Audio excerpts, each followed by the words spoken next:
guys, now we are in the younger boys' room of the Alexander home site. This is where some of those, 7 boys would have spent a lot of their time. We've got our reproduction bed right here next to me. Now this is a sort of standard bed. It's wood frame and it's made out of ropes. So instead of a box spring supporting your mattress, you're actually going to have rope. All of these things that are here are all things that would be made here. They're going to be made by an enslaved person or someone else on the site, or maybe your neighbor if you got lucky and asked him to do it. But they're all going to be made here. So you have your ropes. Now, if you've ever laid on a hammock at the end of the summer, you know those ropes might get saggy, especially when it's hot or you have old ropes. The ropes are going to stretch out over time. And so you actually would have to tighten up your bed.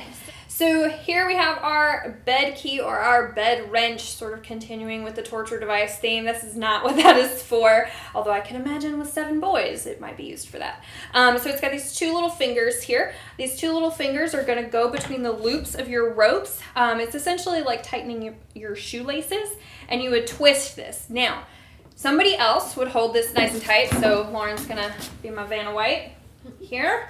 And then you would take your stake, or Lauren would, whoever, and put the stake in here and then knock that in, and that stake is going to hold the rope tight when she lets go. I don't know if that's, there we go.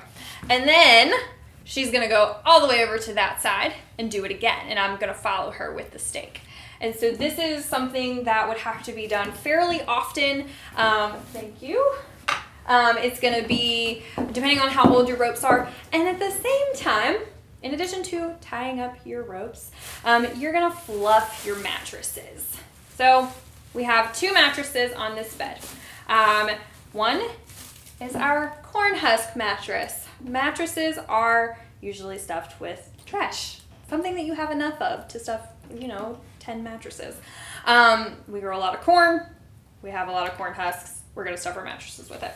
The Alexanders were a fairly wealthy family. We know from Hezekiah's will that he had at least 14 goose down feather mattresses that he willed to his children upon his death. So each bed in the house today also has a goose down mattress. Now, these things come from the outside, so they bring the outside inside.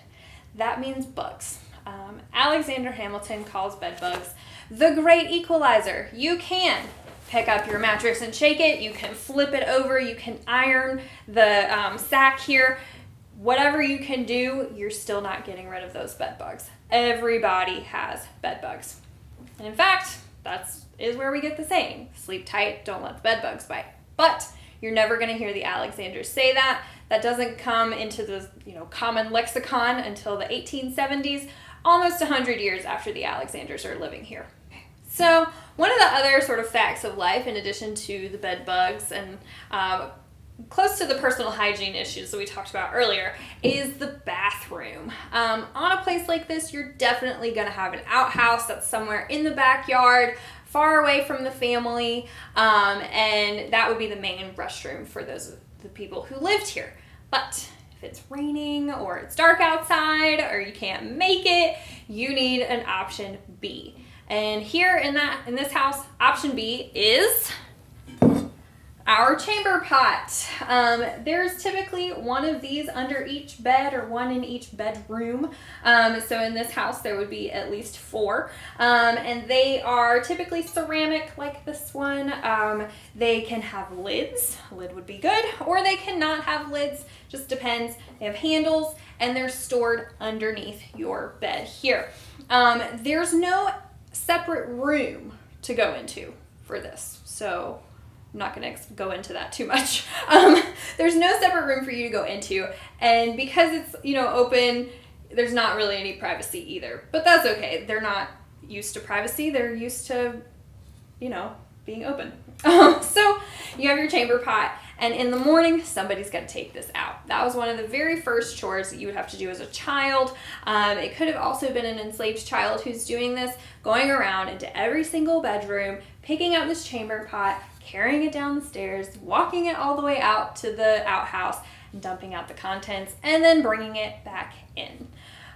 fun times for the first thing that you have to do as a kid. It makes all the other chores that you have to do look a whole lot more enjoyable.